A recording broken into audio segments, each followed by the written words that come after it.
കുരുക്കുകൾ അഴിക്കുന്ന മാതാവിനെ പറ്റി കേട്ടിട്ടുണ്ടോ? ആരാണ് കുരുക്കുകൾ അഴിക്കുന്ന മാതാവെന്ന് അറിയാവോ?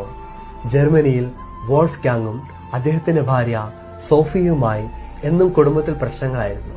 ഒരിക്കൽ വോൾഫ് ഗാങ് തന്റെ സങ്കടങ്ങളെല്ലാം ജെസ്യൂട്ട് വൈദികനായ ഫാദർ ജേക്കബ് റൈമിനെ അറിയിക്കുകയും തന്റെ കുടുംബത്തിനു വേണ്ടി പ്രാർത്ഥിക്കുകയും ചെയ്യണമെന്ന് പറഞ്ഞു.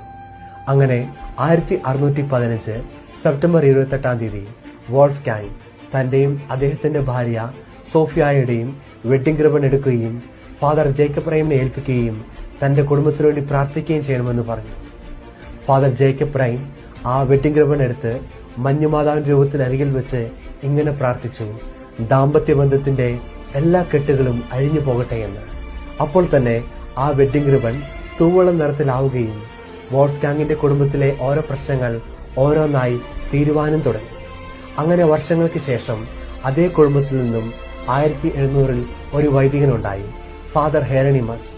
ആ വൈദികൻ തന്റെ കുടുംബത്തിലെ പ്രശ്നങ്ങൾ അറിഞ്ഞ് പരിശുദ്ധ അമ്മയുടെ മാധ്യസ്ഥം തന്റെ കുടുംബത്തിൽ വന്നതിനെ ഓർത്ത് പ്രാർത്ഥിച്ച് ഉപവസിച്ച് ഒരു ചിത്രം വരച്ചു.